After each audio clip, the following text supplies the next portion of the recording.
morning, world.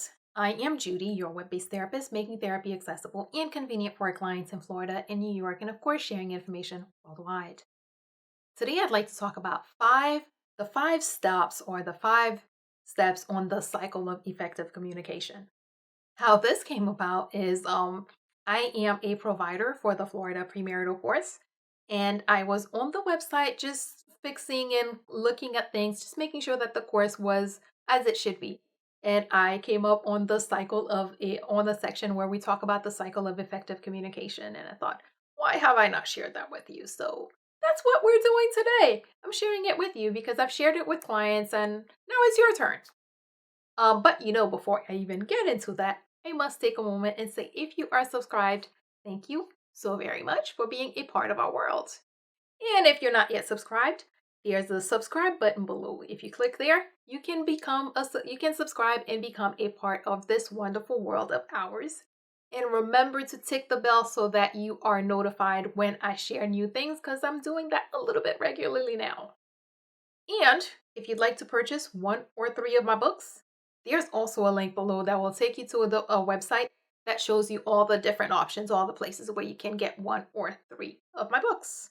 Okay, let's get back to the cycle. The first thing is that the speaker speaks. When the speaker speaks, as the speaker, your job is to convey exactly what you want the listener to hear. It's not to give them some clues and give them some random words put together and hope and see if they will figure it out. As the speaker, your goal is to be very clear. Your goal is to be very intentional. Your goal is to tell the person exactly what you want, what you need from them. If you're asking them something, ask them that directly. Don't ask them a different question and think to wait and see if they're going to guess that's what you meant. No, ask them the exact, the very specific, the very clear, the very direct question you have that you would like an answer to. If you need to share something with them, share the exact very words, specifically what you want. Share the message that you want them to get. Share the words. Don't ask people to guess. Your job as the speaker is to make that message clear. And then the next step is that your message is sent. If you take the time and you speak clearly and you speak directly and you specify and you don't ask the person to guess and you're very clear in your words. If you take the time and you are very intentional in your words. If you take the time and you share the message exactly as you want the person to understand it, then your message is sent. For example, if you're talking to your spouse and what you want is for your spouse to come home earlier or for your spouse to come home at a certain time, what you would say when you're speaking is, I need you to come home earlier. I need you to come home before this time. I need you to come home at that time. And you would share with them, hopefully you have a reason for this, and you would share that with them because blah, blah, blah. You would tell them exactly what you want, and then the message is sent. Once your message is sent, we go now to 3. The listener receives and interprets the message. What did my wife just say? What did my husband just say? What does this mean to me? They have to take in the words that you shared and they receive it. Now they have to figure out what it means. And this is the part where if you are clear, that part should not take long. Because if you are clear and direct, there should not be much need for interpretation. There should not be much need for them to figure out what they think you might maybe mean because you were clear. If you wanted, hey, Friday should be date night, or maybe we should go to bed earlier, whatever it is that you're asking. Hey, I think we should just drink water on Monday. If you said specifically what you meant, then the interpretation stage should be a lot shorter, and it is more likely that the person will get exactly what you meant, that they will clearly, directly, specifically understand whatever the question, whatever your request, whatever your share was, that the person will get. because you were clear and direct and you didn't ask them to, hey, guess what I'm thinking. Now, the listener can provide feedback. Once they've processed what you said, once they understood what you said and processed it and figured out what it means to them and figured out where they stand on whatever it is that you said, then they can provide feedback. Then they get to give you a response. They get to say, hey, okay, I understand that you'd like me to come home by 6. This is what I propose. Or maybe I can't come home at 6, and yes, I will come home at 6. Or maybe I can't get here by 6. This is what I think. The listener gets to provide feedback. A lot of times we have this thing of, I want to talk, I'm going to talk about everything that's in my head and then when I'm done talking, I'm going to walk away because the conversation's over. That's not how it works.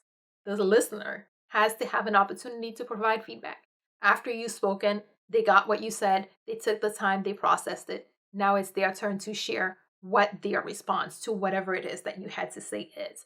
So you have to give the listener a little bit of time to share their feedback, to give you a response, to let you know where they are on whatever it is that you just said. And finally, the speaker, the original speaker, gets to receive and process the feedback. And if they have a response, they get to share that. So you said something, your spouse heard you, your spouse listened to you, they took the time and figured out what it is that meant to them and to your relationship, and they interpreted what you said, and then they responded. They told you where they are. They told you what they feel. They tell you whatever their response to what you said was. And now, based on what they said, the conversation continues because now you get to hear their feedback and you get to process their feedback before you can respond. But the most important thing that we always have to remember in conversation is that we have to be clear and direct in order for communication to be effective. We have to be very clear. We have to be direct. And you have to allow the person time to take in what you say, process it, and then respond. And then when they speak, you have to do the same thing. You have to take the time to hear what they're saying, process it, and then respond. It's not enough to just hear a word and say something. Take the time, process it, and then respond the way you want to present to the world, to that person, to your partner, to whomever it is that you're speaking to. Okay, let's do a quick recap. First step, the speaker speaks. Speaker says whatever it is that they need to say, clearly, directly, and no leaving room for guessing. Just, be direct. 2, once the speaker speaks clearly and directly, their message is sent. If it was clear, then as you go to the next step of receiving, and the listener goes to the next step of receiving and interpreting the message, hopefully it was clear, then that step could be really quick. Then they can just process what they've heard and then they can provide feedback, let you know what they think, or let the speaker know what they thought. And then once the original listener provides feedback to the speaker has to take the time to receive that feedback and process it. And if they need to respond, yes, they can and should respond. But before they can respond, first, they got to process that feedback. We have as people, we have a tendency to often speak before we've had a chance to think about it. One of the most important things in effective communication is taking the time to process what we've heard before we formulate a response to it. As always, if you or someone you know happens to be going through something that's more than you can handle, please remember that there are professionals like myself who are available, able, and willing to help, and are even providing remote services who can assist with whatever it is that you may have going on. So please figure out who those people are in your community so that if you need help, if you need them, you can reach out and get the help that you need. And that is all we have for today. Good morning, world. Have an awesome day.